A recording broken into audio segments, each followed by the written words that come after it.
고백함으로 주님 앞에 나아가도록 하겠습니다. 함께 고백합니다. 나는 전능하신 아버지 하나님 천지의 창조주를 믿습니다. 나는 그의 유일하신 아들 우리 주 예수 그리스도를 믿습니다.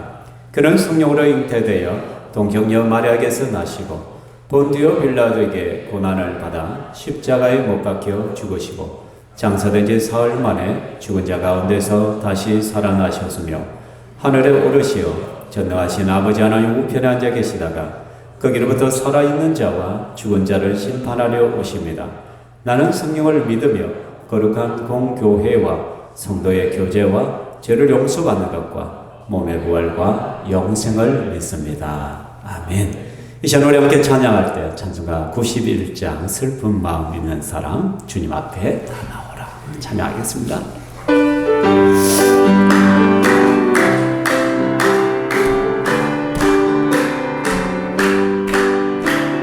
슬픈 마음 있는 사람 예수 이름 믿으며 영원토록 변함없는 기쁜 마음 얻으리 예수의 이름은 세상의 소망이요 예수의 이름은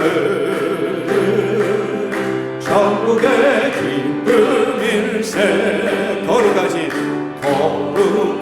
주의 이름 너의 방패 삼으라 환난 시험 당할 때에 주께 기도 드려라 예수의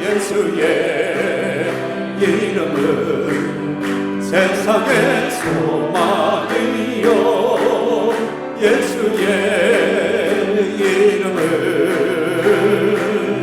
천국의 기쁨일세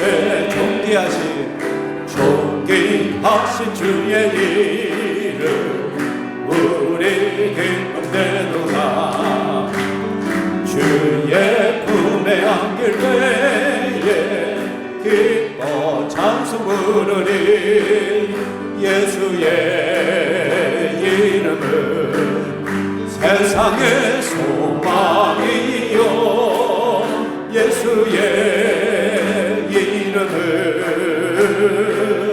천국의 기쁨일세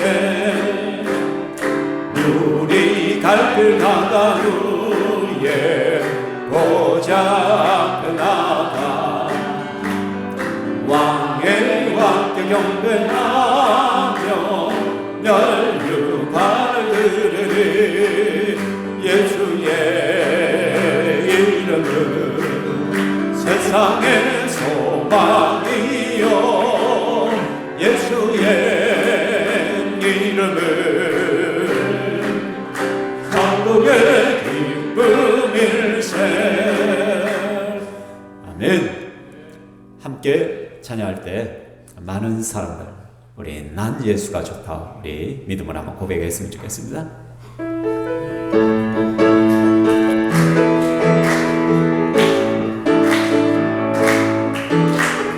많은 사람들 참된 진리를 모를 때 주님 곁을 떠나갔지만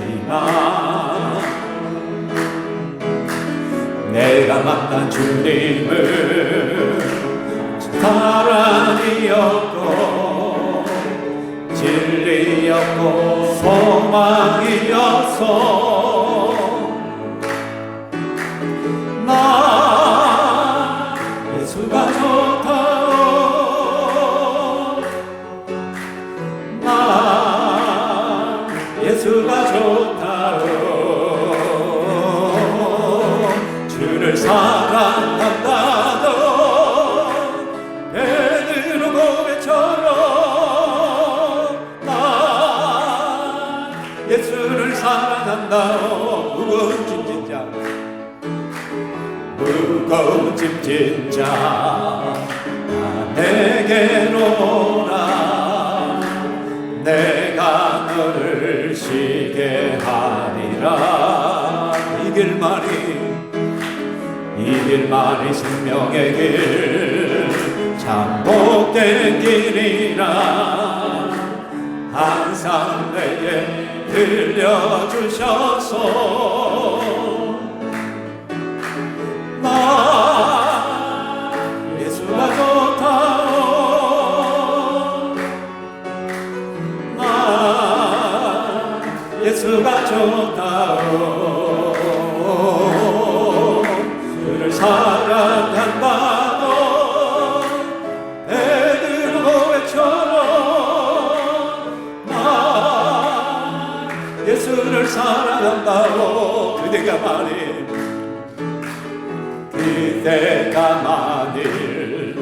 참된 행복을 찾거든 예수님을 만나보세요. 그분으로 인하여 참 평안을 얻으며 나와 같이 고백할 거요. 난 예수가 좋다 예수가 좋다고 나 예수가 좋다고 주를 사랑한다고 베드로 고백처럼 나 예수를 사랑한다고. 아멘. 이 고백이 있는 자만이 우리 주 예수 그리스도를 전도할 수가 있는 것이죠. 전할 수가 있는 줄 믿습니다. 여러분 정말 예수님을 사랑하십니까? 예수님이 좋습니까? 이 고백이 자연스러운 고백 될 수 있기를 소망합니다. 이 시간에 우리 할 수 있다 하면 된다 해보자. 우리 함께 찬양했으면 좋겠습니다.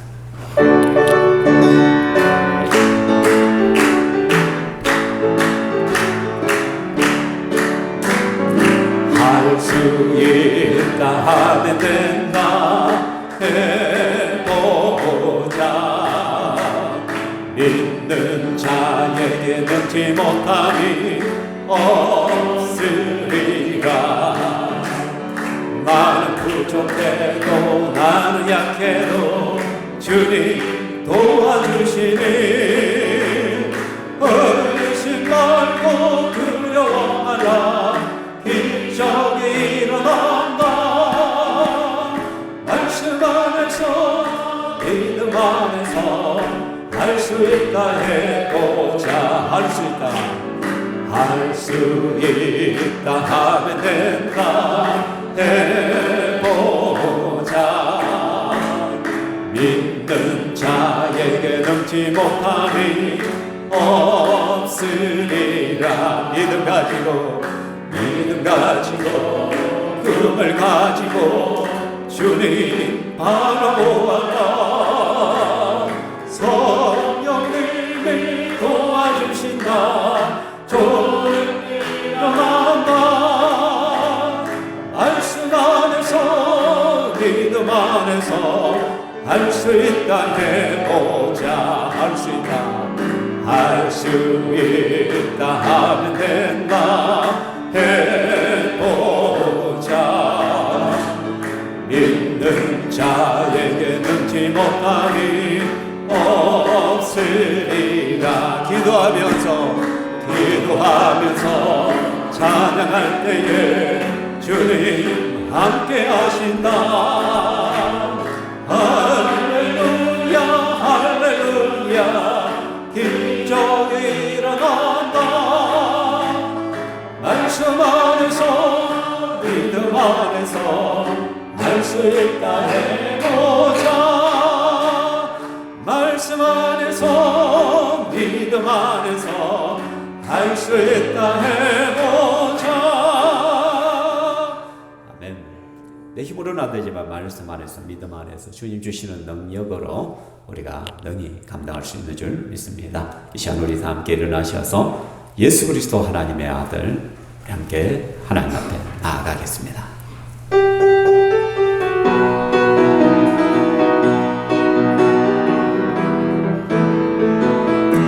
예수 그리스도 하나님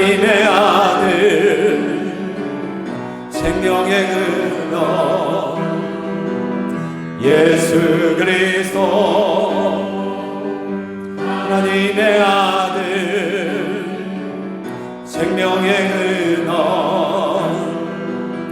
주님 이름 앞에 두 손 높이 들고 온 마음을 다해 주님 경배하리. 주님 이름 앞에 주님 이름 앞에 두 손 높이 들고 온 마음을 다해 주님 경배하리. 예수 그리스도 예수 그리스도 하나님의 아들 생명의 근원 예수 그리스도 예수 그리스도 하나님의 아들 생명의 근원 주님 이름 앞에 두 손 높이 들고 온 마음을 다해 주님 경배하. 주님 이름 앞에 주님 이름 앞에 두 손 높이 들고 온 마음을 다해 주님 경배하리. 이 시간 함께 기도하겠습니다. 만왕의 왕 되신 여호와 하나님을 찬양합니다. 우리에게 예수 그리스도의 복음을 허락하여 주시고 주 예수 그리스도를 믿는 자마다 하나님의 자녀가 되게 하시고 그 구원의 은총을 누릴 수 있는 복을 허락하심을 감사합니다. 아직 이 시간에 수많은 영혼들이 예수님을 알지 못하고 자기의 쾌락과 자기의 기쁨과 자기의 연락을 위하여 살아가는 이때에 하나님께서 우리를 긍휼히 여기시어서 만세전에부터 우리를 택하시고 때가 되어 우리를 불러주시어 이 시간 예배자로 세워주시니 너무나 감사를 드립니다. 사랑하는 주님, 우리가 예수님을 믿고 우리가 하나님을 예배하는 것이 얼마나 큰 기쁨이고 얼마나 큰 영광인지를 우리 신평교회 성도들이 알게 하여 주시옵소서. 내가 믿는 이 예수 그리스도가 얼마나 위대한가를 알게 하여 주시옵소서. 사랑하는 주님, 이 시간 우리 한 사람 한 사람이 하나님을 사모하고 하나님을 예배하기 위하여 나와사오니 우리의 마음문을 활짝 열어 주시옵소서. 하나님, 말씀이 들려지게 하여 주시옵소서. 강팍한 우리의 심령이 이 시간 깨어지게 하시고 닫힌 마음의 문들이 활짝 열려서 어떤 말씀이 선포될지언정 그 말씀 앞에 믿음으로 고백하게 하시고 믿음으로 반응할 수 있도록 도와주시옵소서. 부조한 종이 주의 말씀을 들고 다니겠습니다. 아버지 하나님께서 입술에 근세를 다해 주시고 인간의 말이 아니라 하나님의 말씀을 증거할 수 있도록 인도하여 주시옵소서. 선포되는 하나님 말씀을 통하여 하나님의 마음을, 하나님의 소원을, 하나님의 뜻을 밝히 드러낼 수 있게 하여 주시옵소서. 말씀을 듣는 모든 심령마다 성령의 충만함을 받게 하시고 믿음으로 반응하게 하여 주시옵소서. 믿음의 역사가 저들 속에 일어나게 하여 주시옵소서.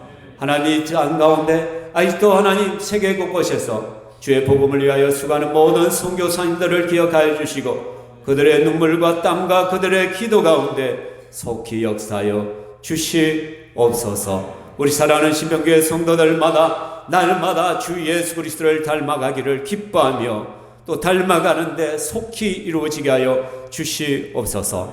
그래서 이 땅을 살아갈 때 선한 영향력들을 끼치며 그 선한 영향력들을 통하여 예수 복음이 흘러갈 수 있도록 인도하여 주시옵소서. 우리 사랑하는 성도들의 삶으로 하나님을 예배하며 또 이 시간 찬양대가 하나님 앞에 특별한 찬양을 올려드립니다. 우리 아버지 하나님께서 받아 주시옵소서. 저들의 찬양이 하나님 앞에 흠양되어지기를 원하며 우리 신평교회 모든 성도의 삶이 하나님 앞에 찬양으로 흠양되어지기를 소망하오니 주여 영광 받아 주시옵소서. 감사하며 살아계신 예수님 이름으로 기도합니다. 아멘.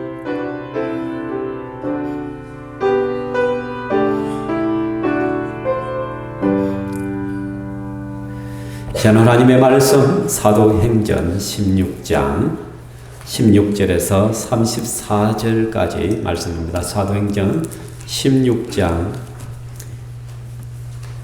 16절부터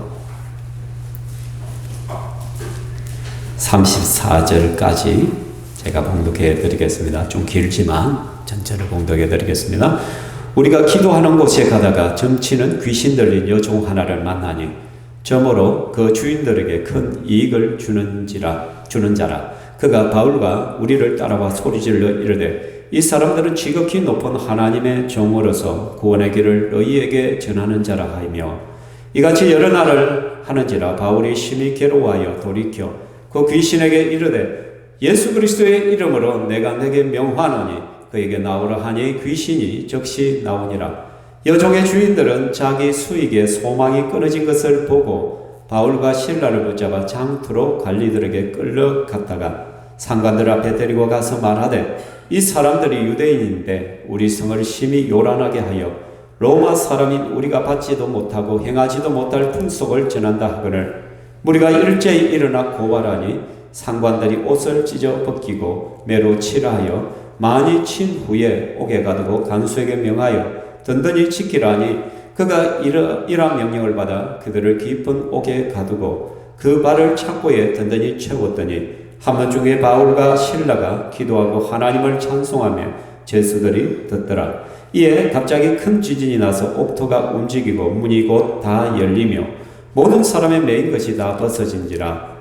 간수가 자다가 깨어 옥문들이 열린 것을 보고 제수들이 도망한 줄 생각하고 칼을 빼어 자결하려 하거늘 바울이 크게 소리질러 이르되 내 몸을 상하지 말라. 우리가 다 여기 있노라 하니 간수가 등불을 달라고 하며 뛰어들어가 무서워 떨며 바울과 실라 앞에 엎드리고 그들을 데리고 나가 이르되 선생들이여 내가 어떻게 하여야 구원을 받으리까 하거늘 이르되 주 예수를 믿으라. 그리하면 너와 내 집이 구원을 받으리라 하고 주의 말씀을 그 사람과 그 집에 있는 모든 사람에게 전하더라.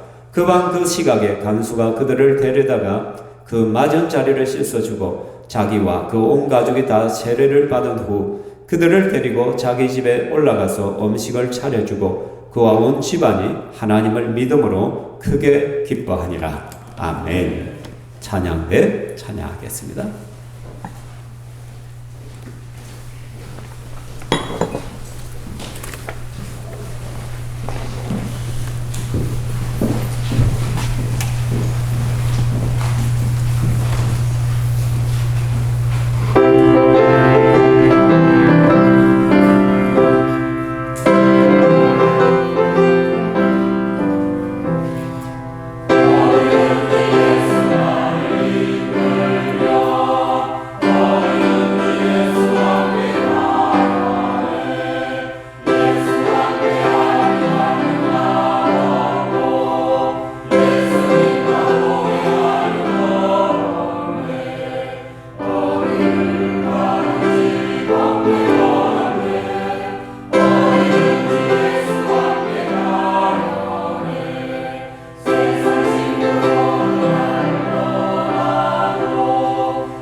아멘. 하나님께 영광의 박수 올려드리겠습니다.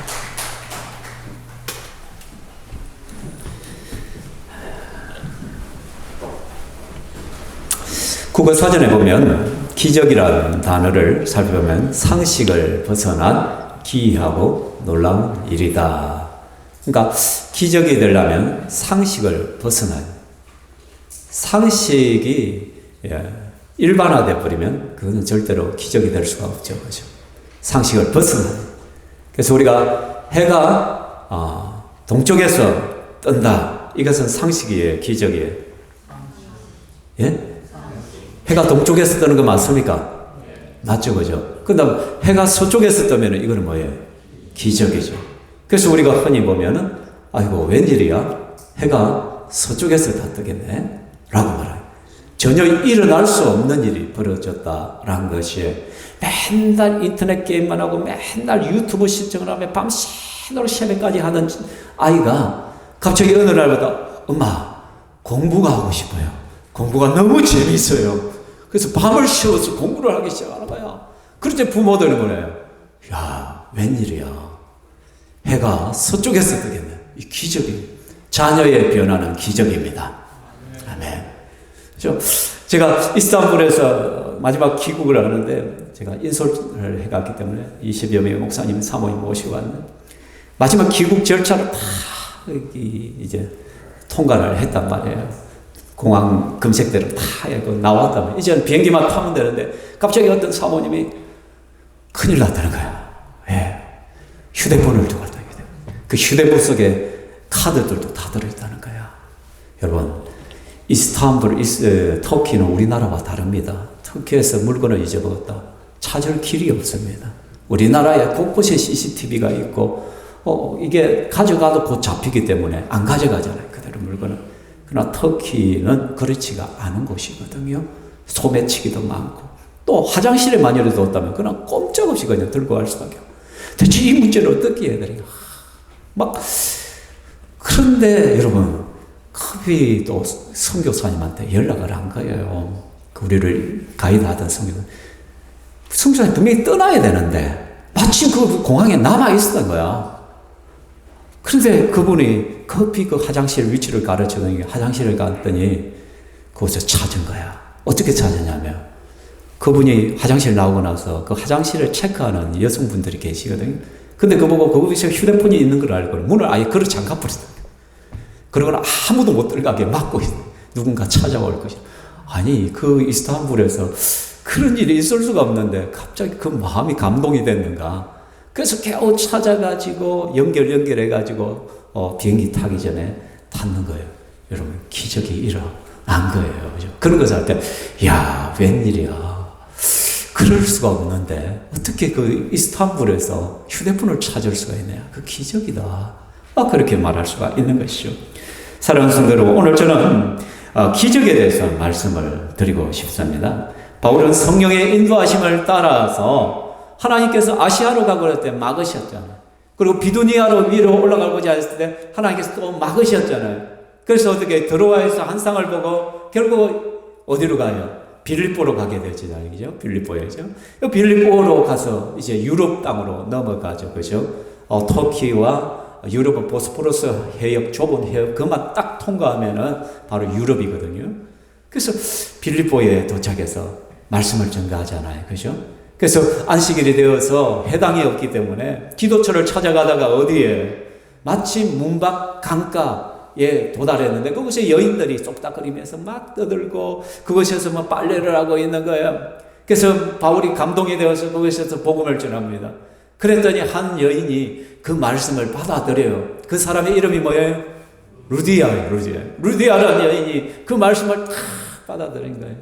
그리고는 어떻게 그와 그 가족이 세례를 받은 거예요. 저 사진에 나온 것이 루디아가 세례를 받은 세례터이고 또 문밖 강가에 사진을 제가 찍어왔으면 저곳에서 루디아가 세례를 받았다. 바로 그 옆에 보면 루디아 기념교회가 있는데 거기 빌립보 교회는 아닙니다. 그냥 기념교회예요. 그렇죠?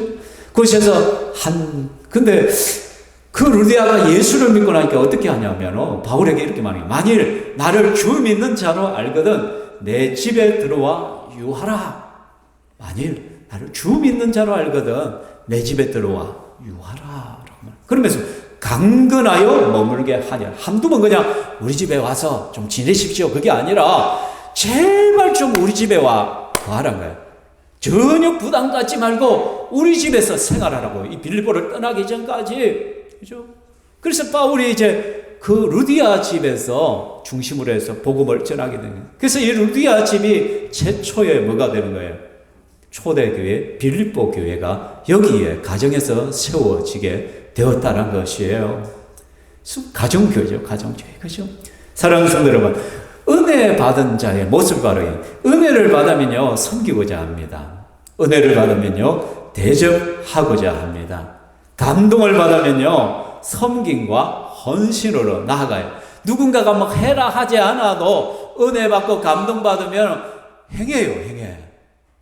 제가 12월 교회를 비웠다 돌아오니까 또 교회가 바뀌어 있어. 내가 가만 보니까 1층에 보면 새로 만든 거기에도 뭔가 들어와 있기도 하고, 새가족실 펜트가 딱 칠해져 있고, 또 1층에 보니까 제가 오디오 그 부분을 그냥 방치된 것 같아서 이야기했더니 그 위에 보니까 이미 괴를 짜가지고 그 안에도 오디오를 잡아 넣어 있고 막 그래요. 여러분, 은혜 받으면 막 헌신을 하는 거예요. 이번에 우리가 그리스도교를 가보니까 처음에 우리 목사님 사모님들 나갈 때 삐죽삐죽 하는 거예요. 뭐 다 개인적으로 뭔가 사고 막 그러더니 한 이틀 3일씩 좀 지나가니까 서서히 은혜를 받으니까 갑자기 막 물을 사겠다 하고 커피를 사겠다고 아이스크림을 사겠다고 막 너도 나도 막 하는 거예요. 여러분, 거기 물가 제일 비싸거든요. 그리스도가 커피 아이스크림 하나를 4달러 줘요. 4달러. 무려 이 아이스크림 한 6,000원을 주고 사 먹었다니까. 진짜 비싼 아이스크림이요. 커피 한 잔에 3달러, 4달러 하는 거예요. 와, 물가 진짜 많이 올라왔어요, 유럽에. 그죠? 그런데 그걸 갖다가 21명, 22명을 갖다가 사겠다는 거예요. 몇만 원씩 드는데, 처음에는 눈치만 봐. 그런데 은혜를 받고 서서히 마음이 열리기 시작하니까 너도 나도 물도 다 사 먹어야 돼. 물을 다 사겠다. 커피 사겠다. 아이스크림 다 사겠다. 부식 사겠다. 막 그렇게 하는 거예요. 이제 돌아왔잖아요. 그러니까 은혜를 너무 많이 받으니까 다시 뒤풀이 하자. 그래서 저는 막 귀찮아서 이제 하도 인수를 한다고 너무 피곤해서 가만히 있었는데, 목사님들, 사모님들 일어나가 뒤풀이 하자고 막 그러니까. 그랬더니 어떤 목사님이 뒤풀이 하는 값은 제가 밥 지불하겠습니다. 라고 하는 거예요. 그래서 또 한 번, 그러면 카페 가서 커피 값은 내가 다 지불하겠습니다. 라고 하는 거예요. 이게 은혜 받는 거예요. 은혜를 안 받으면은 깍쟁이가 돼. 내밖에 몰라. 철저하게 나 중심의 사람이 되어지는데, 하나님의 은혜를 받기 시작하면은, 하나님의 은혜를 깨닫기 시작하면은 막 주머니가 열리는 거예요. 뭔가 섬기려고 하는 거예요. 뭔가 봉사하려고 하는 것이, 그것이 은혜 받은 자의 모습이에요. 루디아가 예수님을 만나고 나니까 그 은혜가 너무 그러니까, 여러분, 그 남자들을 갖다 자기 집에 거하라는 거예요. 그죠? 여러분, 뒤치다꺼 하는 게 너무나 힘들잖아. 쉬운 것이 절대 아니란 거 아시잖아요, 여러분. 여러분, 목장을 집에서 오픈해가 할 때 여러분 쉬워요, 안 쉬워요? 오픈을 안 한 사람은 모릅니다. 오픈을 하는 사람은 그 어려움을 압니다. 그죠? 하루 전부터 청소 다 해야 되고, 그리고 식사 준비하는데도 얼마나 손이 많이 가요. 그죠? 그리고 내가 식사 준비를 한다고 다 먹는 것이 아니야. 특별히 우리 목장 같은 아이들이 있으니까 아이들이 보면 안 먹는 것이 너무 많아. 보면 실컷 차려놨더만 먹을 것이 하나도 없대. 안 먹는데. 마음이 얼마나 아파. 힘들어. 이 목장하는 게 별로 쉬운 것이 아니야. 그죠? 그러나 은혜 받고 뭔가 그러시면 하려고 해야 하나.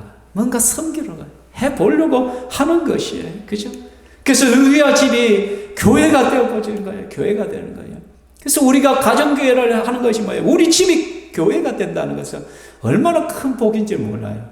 이제 이 루디아 집을 중심으로 해서 사도 바울이 복음을 전하기 시작하는 거예요. 여기 그림에 나오는 교회는 5세기 때 교회 터예요. 지금 빌립보는 옛 도시는 이렇게 완전히 황폐해졌습니다. 아예 지진으로 다 무너져가지고 돌덩이만 지금 남아있거든요. 지금 복원을 조금 한 게 저 정도예요. 그 전에 땅에 다 묻혀요. 전부 다 흙으로 묻혀있던 것을 조금씩 흙을 파내고 복원을 해가는 과정 속에 있는 것이죠. 근데 루디아의 집이 어딘지는 몰라. 그러나 5세기쯤에 교회 터가 흔적만 조금 남아있는 것이죠.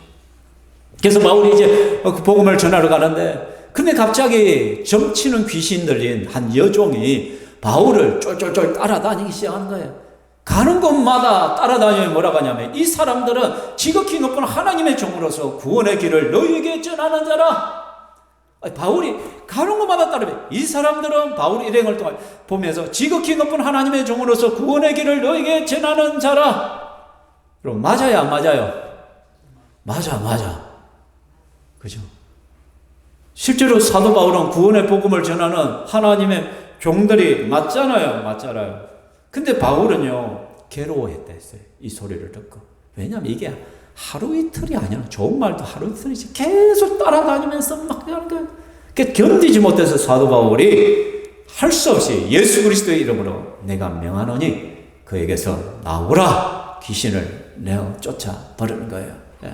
자꾸 복음에 방해가 됩니다. 왜?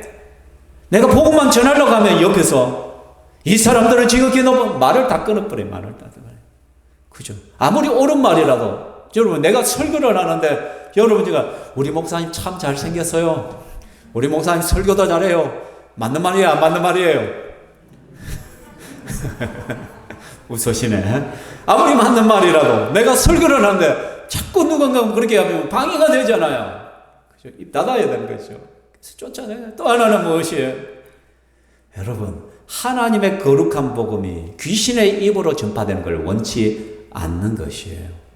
한번 이렇게 생각해봐요. 여러분, 신병 땅에 소문난 술주정병이가 소주 한 병 물고 돌아다니면서, 여러분 예수 믿어야 됩니다.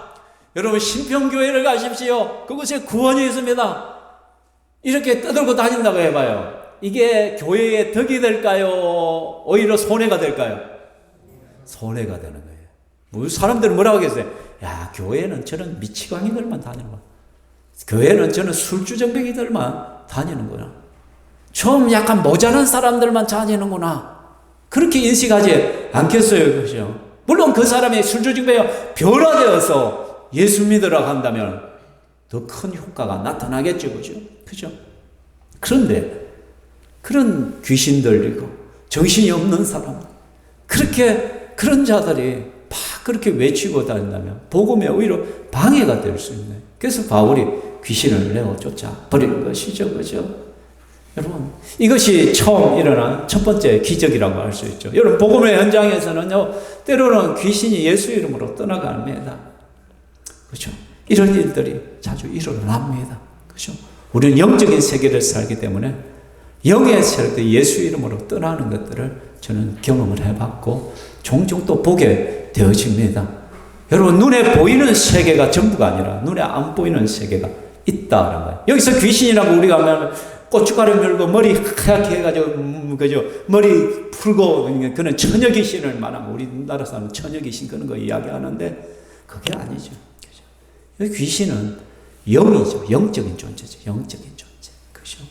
하나님이 계시면 귀신도 있는 것이, 귀신도 있다는 것이죠. 계신 것이 아니라 있어. 그죠? 자, 그런데요, 바울이 이 여종에게서 귀신을 내어 쫓으니까 그 여종이 정상으로 돌아왔는 거예요. 정상으로 돌아오니까 뭐가 안 서?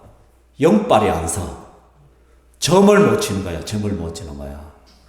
그런데 막 이 여종을 통해 가지고 뒤에서 돈벌이를 하는 주인들이 많이 있었단 말이에요. 근데 이 여종이 더 이상 이제 영빨이 안 서니까 점을 못 치니까 자기의 돈주머니가 어떻게 막혀버린 거야. 그러니까 사도 바울이 여종을 사로잡고 있는 귀신만 쫓아낸 것이 아니라 뭐도 쫓아내버린 거야. 주인들의 돈주머니까지도 몰아내어 버린 거야. 그게 열 맞춰 안 맞춰? 확 화가 나는 거야. 내 돈주머니가 막혀버렸으니까. 그런데 여러분, 진짜 즐거워하고 기뻐해 주는 사람은 누구예요? 이 여종이 주인이잖아요, 솔직히. 그 귀신들로 괴로움을 당하는 그 여종이 치유함을 받고 온전케 되었다면 오히려 더 기뻐해야 되잖아요. 그러나 이 여종의 주인들은 어떻게? 자기들의 돈주머니가 막혔다는 거예요. 그들의 유일한 관심은 뭐예요? 돈이에요, 돈. 나에게 손해가 된다는 거예요, 손해. 견딜 수 없는 분노가 일어나는 거예요. 그래서 사도 바울을 고발을 한 거예요. 질질 끌고는 관원에게 데려가서 뭐냐면 이 사람들이 유대인인데 우리 성을 심히 요란하게 하여 로마 사람인 우리가 받지도 못하고 행하지도 못할 풍속을 전합니다. 라고. 이 사람들은 유대인인데 여러분 민족 감정을 딱 일으켜요. 로마 사람인 우리가 고대의 빌립보는요 로마의 퇴역 군인들이 모여 사는 도시거든요. 전쟁에 나가가지고 이제 퇴역해가지고 연금으로 사는. 그러니까 다들 잘 살아요, 잘 살아. 빌립보가 상당히 그때 발달했던 도시이거든요. 그러니까 자기들 대부분은 로마 사람, 로마 시민권 있는 사람. 근데 이런 하찮은 유대인이 와가지고 우리 성을 심히 요란하게 폭동을 일으킨다면, 반란을 일으키러 가면, 여러분 관리들 입장에서 가장 경계하는 것이 뭐예요? 폭동이고 반란이에요. 이 말을 듣는 순간 그 자리에서 두들겨 패고 감옥에 쳐넣어버린 거예요. 근데 실제로 이 종들의 주인이 바울을 고발한 이유가 뭐예요? 19절에 보면 이 종의 주인들이 자기 수익에 소망이 끊어진 것을 보고, 실제로는 손 때문에, 돈 때문에 고발한 것인데 자기들도 알아요. 나쁘고 그렇단 말이에요. 이 차마 그렇게는 고발을 못하겠는가. 그러니까 사도 바울이 분란을 일으키고 혼란을 일으키는 사회 선동가라고 그렇게 고발을 하는 것이죠. 그죠? 여러분, 이게 오늘날 우리의 모습 아니에요. 내 이득을 위해서는요, 남을 폄하하고, 이득을 위해서는 남에게 없는 것도 뒤집어 씌우고, 내 이익을 위해서라면 뭐든 하는 오늘날 이 시대의 모습, 신앙이고 뭐고 다 걷어차버리고 믿음도 없는 같이 행동하는, 그렇게 살아서는 안 되잖아요. 예수쟁이들이. 그죠? 예수 안 믿는 이들은 이렇게 살지라도 예수 믿는 우리들은 좀 다르게 살아야 된다는 거예요. 여러분, 우리가 복음을 전하지 못하는 이유 가운데 혹시 이런 건 없을까요? 여러분, 내게 이득이 되지 않으니까. 만일 여러분 예수님을 전하는 것이 여러분에게 이득이 된다면 우리 가만히 있을까요? 예수 복음 전하면은 내가 한 명 데려올 때마다 100만 원씩 번다. 여러분, 전도 안 할 사람이 있을까요? 딱 깨놓고 한번 이야기해봅시다. 여러분, 한 명 데려오면 100만 원 줄게 라고 하면 여러분 안 데려올 사람이 있겠습니까? 막 가가지고, 야, 교회 한 명 데려가면 100만 원 준대. 야, 니 한 번만 따라와. 50만 원 갈라치기 하면 되겠다. 그죠? 니 50만 원 줄 테니까 와. 이렇게라도 안 데려오겠어요, 여러분? 그죠? 근데 우리는 교회 데려와야 아무 이득이 없어. 오히려 내가 더 귀찮아지니까. 내가 더 관리해야 되고, 그 사람 신경 써야 되고, 안 온다고 스트레스 받고. 그죠? 왜 안 온가? 그 사람의 비유 다 맞춰가면서. 그죠? 나에게 떨어지는 콩고물이 하나도 없음에도 불구하고. 그런데도 우리는 왜 예수님을 전도해야 돼요? 예수님을 전해야 돼요? 한 영혼이 온천하보다 귀하니까. 그 영혼이 천국 가는 것이 우리의 가장 큰 기쁨이기 때문에. 내게 오는 이득은 뭐예요? 기쁨이에요. 즐거움이에요. 한 영혼이 예수 믿고 천국 갈 수 있다면 그것이 기쁨이고 즐거움이란 거예요. 사도 바울이 그 터키 전역, 우리나라의 7배가 넘는 그 땅덩어리들을 갖다 걸어서 그렇게 다니고, 그리고 그리스 땅으로 넘어가서 그 먼 거리를 걸어서 전도 여행을 떠나고, 그 누가 알아줘요? 자기에게 무슨 이득이 있어요? 산적의 위험과 물의 위험과 수많은 질병과 그런 걸 다 감수하면서 그런 복음을 전하는 그 이후에 한 영혼이 온천하보다 귀하기 때문에, 한 영혼이 예수 믿는다면 그것만큼 큰 기쁨은 없기 때문에, 우리 주님이 가장 기뻐하시는 이기 때문에 그 일을 감당한 것이잖아요. 근데 우리가 경제 논리를 가지고 우리가 신앙생활을 한다면 우리는 신앙생활을 제대로 할 수 없어요. 오히려 예수 믿고 손해보는 일들이 더 많아요. 그렇죠? 여러분, 이득이 되지 않기 때문에 제대로 신앙생활을 하지 않는 것들이 혹 없습니까? 만약 그렇다면 오늘 사도 바울을 고발했던 그 빌립보 사람들의 그 잔인한 모습이 우리의 모습이란 걸 우리는 기억해야만 되는 것입니다. 그렇죠? 이 사람들이 유대인인데 우리 성을 심히 요란하게, 사도 바울이 매를 심히 맞았다고 해요. 유대인들은 매를 때리면 태형을 하면 몇 대까지 때려요? 유대인들은 39대까지만 딱 때립니다. 유대인들의 사고 속에는 39대를 넘어서 40대가 되면 죽는다고 하신 거예요. 여러분, 그 예수님이, 그죠? 사람들이 예수님의 그 가시멜루간을 쓸 때, 그죠? 그때 사람들이 어떻게 했어요? 가시멜루간을 사람들이 막대기로 두들겨 댔잖아요. 그죠? 그죠? 갈대를 가지고 두들겼다는 거예요. 또는 예수님을 갈대로 때리고 했거든요. 근데 갈대를 생각할 때 여러분, 우리나라에 있는 갈대를 생각하면 안 돼요. 우리나라에 있는 갈대는 아주 작아요. 힘이 없어요. 근데요, 팔레스타인, 저 터키라든지 그리스라든지 이스라엘의 갈대는요, 말 그대로 대나무예요, 대나무. 굉장히 두껍고 힘이 있는 거예요. 그런 걸로 때리는 거예요. 그러니까 고대시대에 유대인들이 태형을 하면 그런 걸로 때렸다는 거예요. 그런 거 때리는 거. 그러니까 몸이 착살이 나는 거예요, 실제로. 그러니까 39대까지 때리면 초죽음이 되어진단 말이에요. 그래서 40대를 때리면 죽는다라고 하잖아요. 근데 로마 사람들의 기준은 39대란 기준이 없어요. 때리면 39대 더 때릴 거예요. 그죠? 완전 반죽여 넣는 거예요. 그 사도 바울과 실라가 완전 초죽음이 당할 정도로 두들겨 맞아요. 그리고는 감옥에 쳐 넣어보는 거예요. 지금 빌립보 유적지에 가보면 감옥터가 남아 있습니다. 이런 비슷한 감옥에 사도 바울이 갇혔을 거예요. 굴을 파가지고 그 암굴에다가 쳐넣었겠죠. 그죠? 습기가 있고, 여러 가지 축축한 그런 곳에 던져졌겠죠. 그죠? 그런데 이렇게 초죽음이 되고 신음소리가 움직일 때마다 신음소리가 그냥 튀어나왔을까요? 근데 사도 바울이랑 실라가 뭐라고 해요? 같이 읽어봅시다. 시작. 한밤중에 바울과 실라가 기도하고 하나님을 찬송하며 제수들이 돋더라. 여러분, 원망과 불병이 튀어나올 그 순간에 사도 바울과 이런 실라가 뭐라고요? 기도하고 하나님을 찬송했다라고 하는 거예요. 여러분, 앞서 우리 두 가지 기적이 있었어요. 그래서 이게 이랬을 때 어떤 일이 벌어지냐면 옥트가 흔들리고 문이 열리고 창고가 풀려졌다 해요, 성경에. 그 뒤에 보면.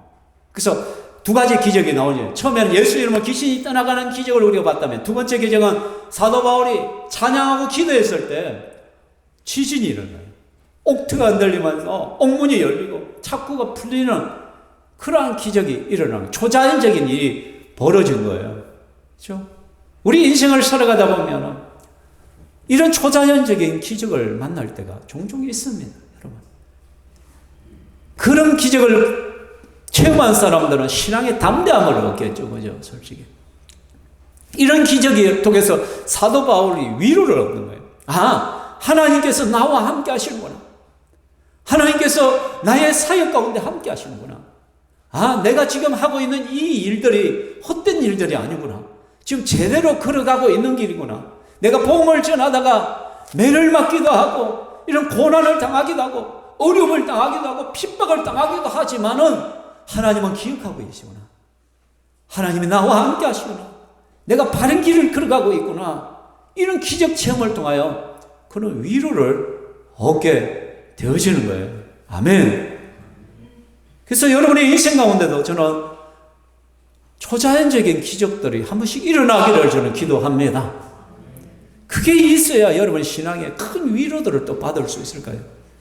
그런 것을 사모하십니다. 그런데 이러한 두 가지 기적보다 더 놀라운 기적이 뭐냐? 오늘 말씀에 극심한 고난 속에서 하나님께 기도하고 찬송하는 기적이란 거예요. 여러분, 초죽음이 될 정도로 두들겨 맞았어요. 조금만 움직여도 신음소리가 나고.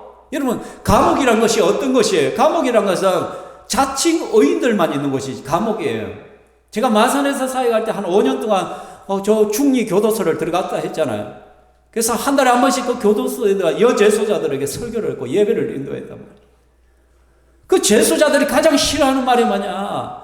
죄인이란 단어를 가장 싫어해요. 그래서 그 간수들이 저한테 신신당부를, 목사님 제발 설교할 때 죄인이란 단어를 절대 쓰지 말라고 싫어한다. 제가 썼을까 안 썼을까? 저 바로 대놓고 죄인이라 해요. 죄인들 맞다 너고. 죄 지어서 들어왔다. 그리고 나도 죄인이다. 나도. 너희들 죄 지다가 들켜서 들어오면 들킨 죄인이고, 나는 죄를 지어도 지혜롭게 지어가지고 안 들켜가지고 있는 안 들킨 죄인이다. 우리 모두가 다 죄인이다. 하나님 앞에 숨길 수 없는 것이다. 근데 감옥의 사람들은 다 의인이에요. 자기가 재수가 없어서 내가 들어왔대. 내보다 더 악한 놈들은 걸리지 않았는데 나는 재수 없어서 들켜가지고 지금 여기 왔다는 거야.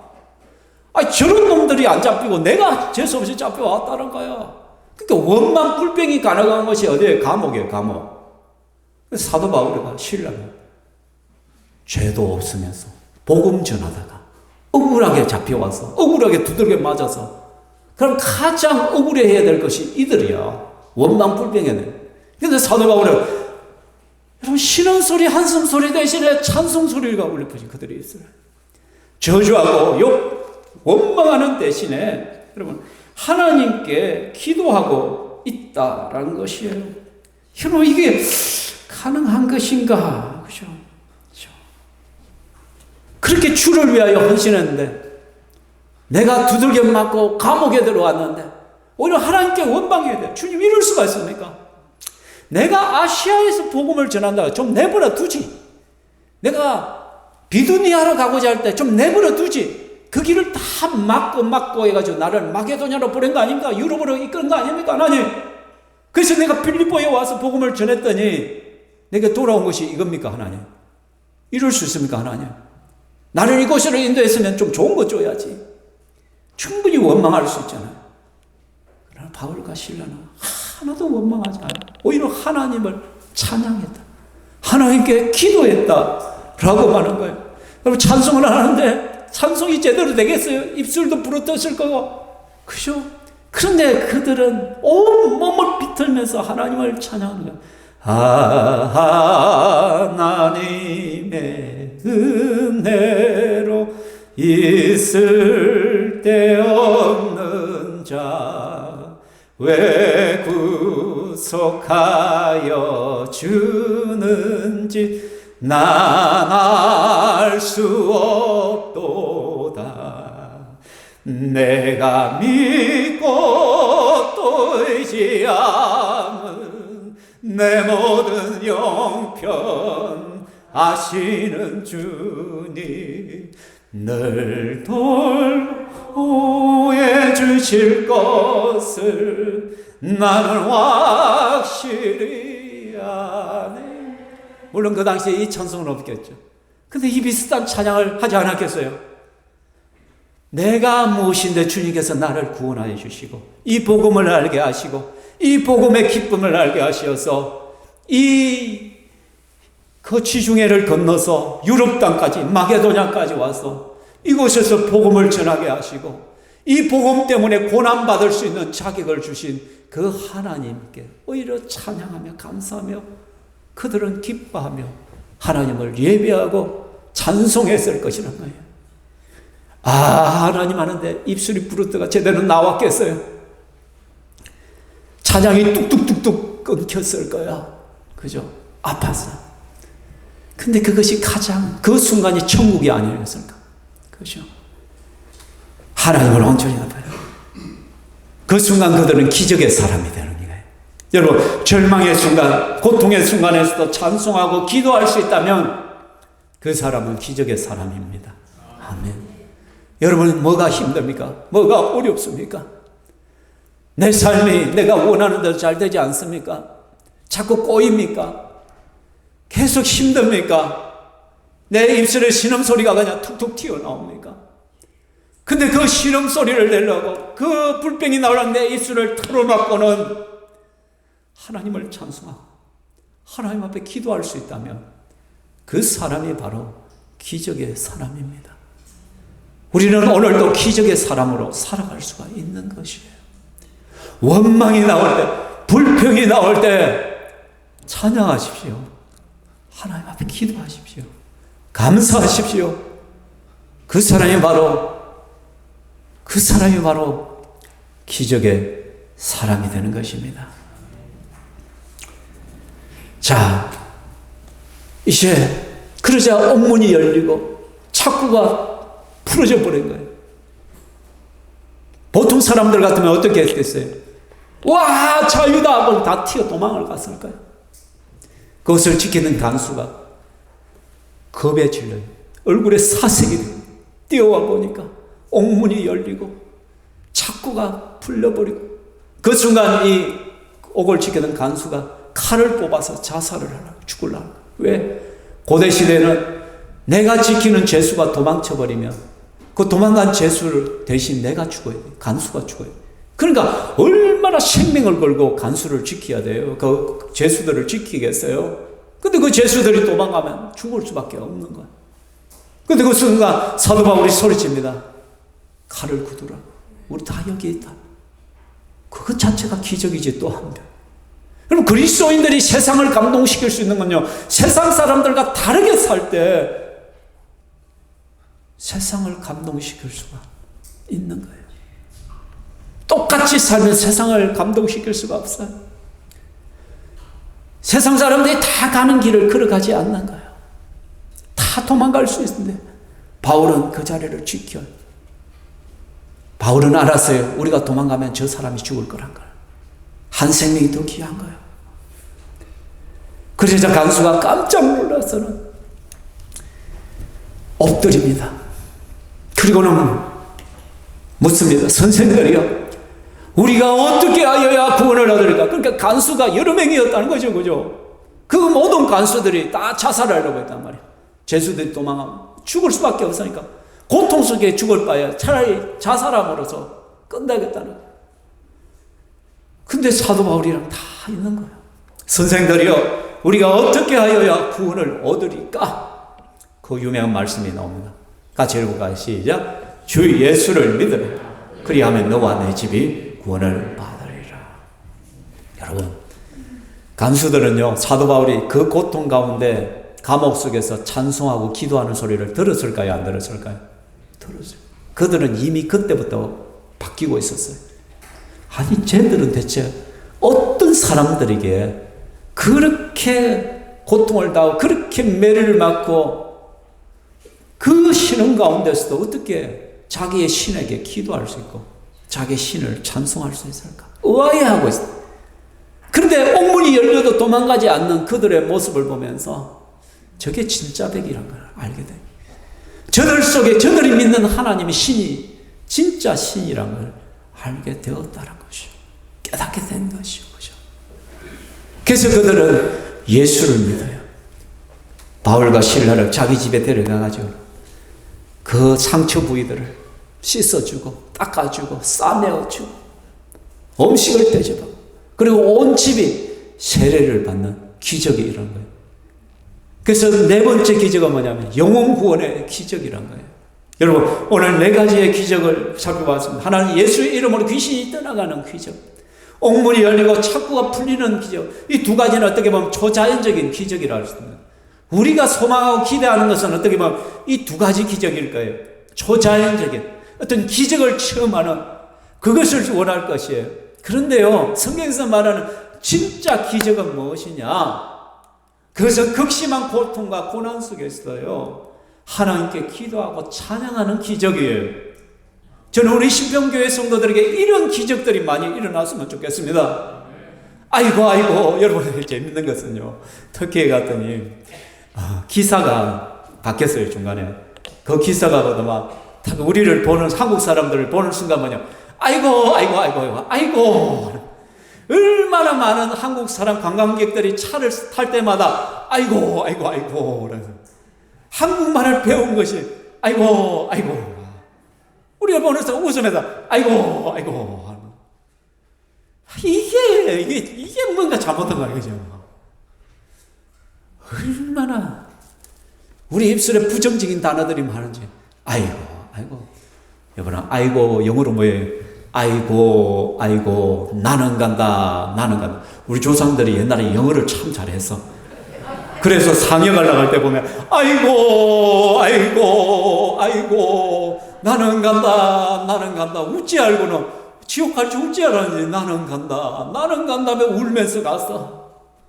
여러분, 우리는요, 좀 부정적인 단어를 좀 고쳐봐요. 감사하고 찬양, 기뻐하고 절망. 힘들어도 어려워도 여러분 감사하십시오. 기뻐하십시오. 기도하시기를 바랍니다.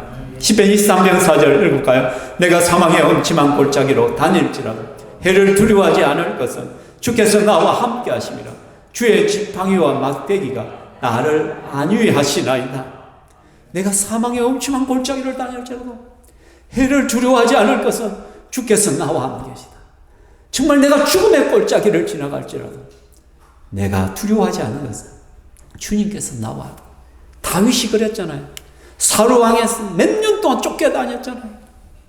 죽음의 고비를 엄청나는, 잠도 제대로 못 자요. 왜? 언제 사울 왕이 보낸 암살자들에 의해서 암살당할지 모르는 그런 상황 가운데서도 시편 2편에 보면은 내가 눕고 자기도 하리니 라고 해요. 그 암살자의 위기 앞에서 잠을 제대로 자겠어요. 그런데도 내가 평안히 눕고 자기도 한다. 왜? 주님께서 나의 보호자가 되시고 주님께서 나와 함께 하심을 믿기 때문에 그 고백을 할 수 있는 것이에요. 여러분, 빌립보 교회는 정말로 사도 바울이 고난 가운데 세운 교회잖아요. 첫 번째 빌립보 교회의 성도가 누구예요? 루디아와 그의 가족이에요. 두 번째 성도가 누구예요? 바로 그 간수들과 간수의 가족들이에요. 이들이 빌립보 교회의 처음 교인들이었단 말이에요. 그래서 사도 바울은 빌립보서에서 빌립보 교회를 향하여 말합니다. 같이 읽어가요. 주 안에서 항상 기뻐하라. 내가 다시 말하노니 기뻐하라. 기뻐하라. 그죠? 주 안에서 항상 기뻐하라. 내가 다시 말하니 기뻐하라. 이 편지는요, 사도 바울은 로마 감옥에, 사도 바울이 이제 죽기 직전 로마로 압송당하잖아요. 그래서 로마 네로 황제 앞에서 재판을 받잖아요. 그래서 네로 황제에 의해서 참수를 당해서 로마에서 죽임을 당하는 것이 사도 바울의 일생의 마지막이에요. 그래서 로마에 압송당해서 가택 연금 상태에 있을 때 그 감옥 속에서 사도 바울의 빌립보서를 기록했어요. 옥중서신이죠. 가장 비참한 때. 그런데 빌립보 교회 성도들 향하여 말해요. 주 안에서 항상 기뻐하라. 내가 다시 말하는 기뻐하라. 옥중에서 슬퍼야 될 줄, 고통 가운데 있어야 될 그 사도 바울이, 이제 죽음을 앞둔 사도 바울이 그 자기가 개척했던 빌립보 성도들을 기뻐하라. 항상 기뻐하라. 내가 다시 말하니 기뻐하라. 뭐 안에서? 주 안에서. In Christ. In Christ Jesus. In Lord. 주님 안에서. 예수님이 계시기 때문에 우리는 항상 기뻐할 수 있다. 기뻐하면. 그렇죠. 그래서 빌립보는요, 교회는 기쁨 가운데 세워진 거예요. 우리가 기뻐하는 거예요. 그렇죠. 우리 윤종철 목자님이 우리 목자 목료방에 보니까 그것은 맨날 우리 목자 목료들 성경 구절과 감사 제목 3개씩 올리는데 요즘 안 올리대. 거의 안 올리시대. 제가 다 보고 있습니다. 좋은 말 할 때 다시 올리십시오. 우리 윤종철 목사님이 딱 올린 구절이 바로 이거예요. 어젠가 올렸다. 주 안에서 항상 기뻐하라. 내가 다시 말하니 기뻐하라. 내 설교를 이미 알았나? 이걸 올렸네? 제가 기뻐했습니다. 그렇죠? 이렇게 살아갈 때 마지막 기적이 일어나는 거예요, 여러분. 영혼 구원이 일어나는 거예요. 사도 바울이 디모데후서에서 바울이 마지막으로 기록한 서신서죠. 디모데후서는 사도 바울이 가장 늦게 기록한 거, 진짜 죽기 직전에 기록했던 성경이죠. 복음을 말미암아 내가 죄인과 같이 매이는 데까지 고난을 받았으나 하나님의 말씀은 매이지 아니하느냐. 내가 이 복음 때문에 이 로마까지 압송돼서 네로 황제에게 재판을 받아서 이제는 내가 죽음을 앞두고 있지만은, 내가 죄인과 같이 매이는 데까지 지금 고난을 당하고 있지만은 하나님의 말씀은 매이지 아니한다. 하나님의 말씀은 전진한다. 이 감옥 속에서도 선포될 것이고 하나님 말씀은 그 어떤 상황 속에도 선포될 것이다. 우리가 어떤 환경과 상황 속에서도 기뻐하고 감사하고 즐거워하고 기도하며 살아간다면 그런 상황 가운데서 영혼 구원이 일어날 것입니다. 여러분, 영혼 구원을 하고 싶습니까? 여러분의 삶이 달라져야 됩니다. 여러분의 입술이 달라져야 됩니다. 여러분의 고백이 달라져야 됩니다. 여러분의 그 변화된 모습, 우리와 다르다는 그 차별성에서 세상은 교회의 길에, 교회의 말에, 하나님 말씀에 귀를 기울이게 될 것입니다. 말씀을 듣고자 합니다. 지금 빌립보는 폐허만 남아 있습니다. 모든 것이 무너져 있고 새로운 도시들이 형성되었죠. 옛날 빌립보터는 이렇게 무너져 있고 교회들도 무너진 기둥만 남아있는 그런 상황입니다. 사도 바울이 이 사실을 안다면 얼마나 통곡을 할까, 얼마나 가슴 아파. 한때 유럽의 첫 성에서 최초의 기독교 교회가 있었던 그 빌립보가 이제 다 무너지고 물론 그리스는 그리스 정교회죠. 동방 정교회죠. 가톨릭 비슷한 가톨릭 교회요. 근데 우리 기독교 입장에서 가톨릭도 우리의 전도의 대상입니다. 저들도 예수님을 섬기는 것이 아니라 다른 성상을 섬기고 우상을 섬기고 있기 때문에 정말 예수를 믿는 기독교인들은 극소수만 남아있는 그런 당. 그리고 오늘날 우리의 교회도 그렇게 될 수가 있습니다. 정신 차리지 않는, 깨어있지 않는다면. 사랑하는 성도 여러분, 우리는 기적의 사람들입니다. 여러분, 어떤 상황에서도 감사하며 찬송하며 살아갑시다. 찬양하며 삽시다. 감사하며 살아갑시다. 그리고 우리를 통하여 우리의 변화되고 차별된 그 삶을 통하여 영혼군이 우리를 통하여 일어나는 그 기적을 맛보는 저와 여러분 되기를 주의 이름으로 축원합니다. 아멘. 이 시간 우리 함께 찬양하겠습니다. 제가 그리스와 터키를 다니면서 제 입술에 계속 찬양했던 찬양이 이 찬양입니다. 나는 주를 섬기는 것이 후회가 없다. 이 찬양인데 그 땅에 폐허된 그 땅을 바라보면서 내가 믿는 예수가 얼마나 귀하고 주를 숨긴다는 건 얼마나 복된 것인가를 다시 한번 깨닫게 되죠. 같이 한번 찬양하겠습니다.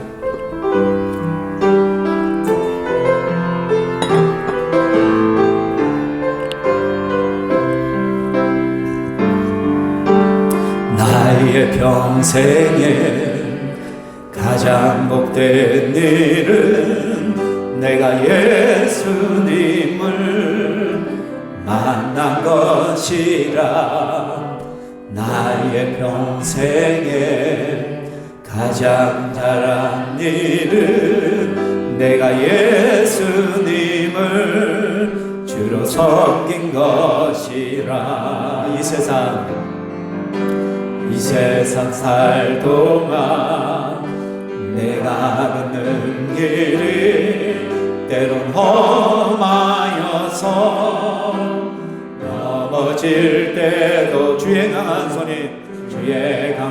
손이 나를 붙드시니 나는 예수님만 주로 섬기며 살리. 나는 주를 섬기는 것에 후회가 없습니다. 내가 걸어온 모든 시간 다 주의 은혜니 내가 걸어갈 모든 날도 주만 섬기며 살리. 오직 예수의 이름 부르며 살아가. 이것이 나의 간증이요 이것이 나의 간증이요 이것이 나의 찬송일세. 나 사는 동안 끊임없이 그 주를 찬송하리로다. 이것이 나의 간증이요 이것이 나의 간증이요 이것이 나의 찬송일세. 나 사는 동안 끊임없이 그 주를 찬송하리로다. 자, 우리 한번 기도합시다. 여러분, 우리는 기적의 사람들입니다. 어떤 특별한 기적을 처음 해서 기적의 사람들이 아니라 어떤 고난과 어려움과 불평할 수밖에 없는 상황과 환경 속에서도 기뻐하며 감사하고 찬양할 수 있다면 그것이 기적의 사람들입니다. 하나님, 내가 바로 그 기적의 사람들로 살게 하여 주시옵고 또 나를 통하여 그 기적이 일어나게 하여 주옵소서. 영혼의 기적이 나를 통하여 일어나게 하여 주시옵소서. 주여 나를 사용하여 주시옵소서. 우리 그렇게 한번 또 그러한 기적이 우리 신평교회에 충만하게 나타나기를 함께 기도하며 나가겠습니다. 할렐루야. 살아계신 하나님 아버지, 오늘 하나님 말씀을 통하여 네 개의 기적을 살펴봤는데, 그러나 정말 우리에게 중요한 기적이 있다면 그것은 하나님 어떤 고난과 어려움과 환경 속에서 좌절할 수밖에 없고 눈물 흘릴 수밖에 없고 포기할 수밖에 없고 원망할 수밖에 없는 상황 속에서도 오히려 하나님께 엎드려 기도하며 하나님을 찬양하며 감사할 수 있다면 그것이 바로 기적의 사람이라는 것을 깨닫게 되어집니다. 우리 신병교회 성도들 한 사람 한 사람 부족한 종을 붙들어 주시어서 그런 어려운 가운데서도 감사를 잃지 않게 하시고 찬양을 잃지 않게 하시고 늘 깨어서 우리 하나님을 높이며 찬양하며 기뻐하며 감사하며 나아갈 수 있도록 우리 하나님이여 도와주시옵소서. 우리 하나님이여 인도하여 주시기만을 원합니다. 우리 하나님이여 영광받아 주시옵소서. 특별히 우리 신명교회 성도를 그런 상황 가운데서 주님을 바라보며 믿음으로 설가해 주시고 그래서 이러한 변화된 모습들을 통하여 세상 사람들이 구원하는 영분의 은혜의 역사들이 일어나게 하여 주시옵소서. 우리를 통하여 복음의 역사가 살아나게 하여 주시옵소서. 하나님 감사합니다. 오늘 네 가지 기적을 살펴봤습니다. 우리는 초자연적인 기적을 소망하고 있지만 정말 우리가 사모해야 될 소망이 있다면, 정말 사모해야 될 기적이 있다면 그것은 우리가 어떤 환난과 고난과 어려움과 아픔 가운데서도 원망할 수밖에 없는 그런 상황 속에서도 기뻐하며 감사하며 찬양할 수 있고 엎드릴 수 있는 그러한 기적들이 우리 속에 일어나기를 원합니다. 우리 신병교회 성도들 한 사람 한 사람마다 붙들어 주시어서 참 삶이 평탄하지 않냐고 시시각각 우리를 향하여 도전해오는 수많은 일들이지만 그 가운데서도 좌절하지 않고 원망하지 않고 주를 바라보며 기뻐하며 감사할 수 있기를 소망합니다. 주님을 찬양할 수 있기를 소망합니다. 그래서 그러한 우리의 모습을 보고 세상 사람들이 예수님을 발견하게 하시고 영혼구원의 역사들이 일어나기를 소망합니다. 6월 30일 보혈비 초청주의를 앞두고 있는데 입술로 전도하는 것이 아니라 내 삶으로 전도할 수 있기를 원합니다. 내 변화된 삶을 통하여 저들 영혼이 주님 앞으로 이끌림을 받게 하여 주시옵소서. 하나님 우리를 사용하여 주시옵소서. 신병교회를 사용하여 주시옵소서. 또 이 시간 우리 사랑하는 성도들 삶의 영역마다 기억하시고 직장을 복 주시옵소서. 어렵고 힘들지만 이겨낼 수 있는 힘을 주시고 감당할 수 있는 능력을 허락하여 주시옵소서. 또 이 시간 하나님 앞에 귀한 헌물들을 올려드립니다. 주여 받아 주시오며 하나님 이 물질을 통하여 예수 그리스도의 복음이 확산되어지게 하시고 영혼의 역사 그 기적들이 매일같이 일어나는 은혜를 누리게 하여 주시옵소서. 영광 받으신 삼위 하나님을 찬양합니다. 예수님 이름으로 기도하옵나이다. 아멘. 주 예수 그리스도의 은혜와 하나님의 사랑과 성령 하나님의 교통 위로하심이 이 자리에 함께한 주의 권속들 머리 위에 영원토록 있을지어다. 아멘.